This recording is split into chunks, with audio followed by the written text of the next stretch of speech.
नमस्कार साथियों, कुछ बात करें यूट्यूब चैनल पर एक बार फिर आपका बहुत बहुत स्वागत है।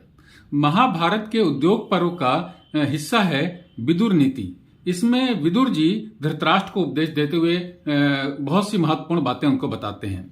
मैं सिर्फ इस विदुर नीति के 2 श्लोकों के बारे में आपसे चर्चा करूंगा और इसमें राजा को प्रजा से किस तरीके से कर लेना चाहिए इसके बारे में बहुत ही सुंदर उपमाएं दे करके विदुर जी ने धृतराष्ट्र को उपदेश दिया है।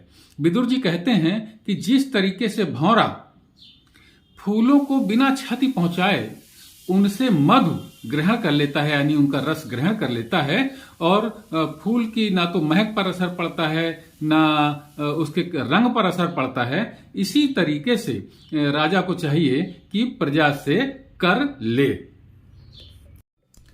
और उसके अगले श्लोक में विदुर जी कर लेने के ढंग पर और बात करते हैं राजा धृतराष्ट्र से कि जिस प्रकार से माली एक पौधे से एक एक फूल बहुत ही आसानी से बिना पौधे को कष्ट दिए हुए फूल तोड़ता है, उसी तरीके से राजा को चाहिए कि प्रजा की रक्षा पूर्वक उनसे उदारता पूर्वक कर ले।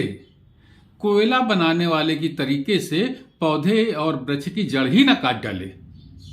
यानी कि राजा को चाहिए कि कर इस प्रकार से ले अपने प्रजा से कि प्रजा को कष्ट न हो। ऐसा न हो कि प्रजा कर के बोझ से दब जाए और दुर्गति को प्राप्त हो जाए। इस तरीके से विदुर ने कर लेने के बारे में राजा धृतराष्ट्र को उपदेश दिया। अब इस बात को आज की प्रासंगिकता से आप जोड़ सकते हैं कि बहुत से लोग कहते हैं कि कर बहुत ज्यादा है, बहुत ज्यादा है। तो ये बात विदुर ने बताई कि राजा को किस तरीके से प्रजा से कर लेना चाहिए। ये बात आप देखिए किस श्लोक में दी हुई है। ये देखिए साथियों, धृतराष्ट्र के प्रति विदुर जी के नीति युक्त वचन उद्योग पर्व का हिस्सा है ये विदुर नीति। और इसमें जो मैं आपको बता रहा था, जैसे भौरा फूलों की रक्षा करता हुआ ही उनके मधु को ग्रहण करता है, उसी प्रकार राजा भी प्रजाजनों को कष्ट दिए बिना ही उनसे धन ले। और माली और बगीचे का जो मैंने अभी आपको उदाहरण दिया था वो ये लिखा हुआ है। यह है महाभारत में ये जो लिखा हुआ है उसका प्रमाण।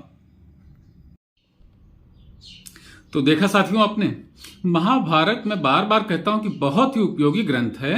इसमें जीवन की ऐसी कोई सी भी बात नहीं है, कोई भी सी ऐसी समस्या नहीं है जो महाभारत ग्रंथ में दी ना हो और उसका निदान भी ना दिया हो। महाभारत हम लोगों को उपलब्ध है, इस बात पर हमें गर्व करना चाहिए साथियों।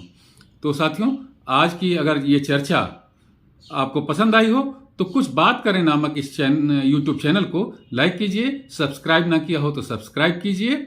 आज की चर्चा में बस इतना ही। कल किसी और मुद्दे पर आपसे बात करूंगा।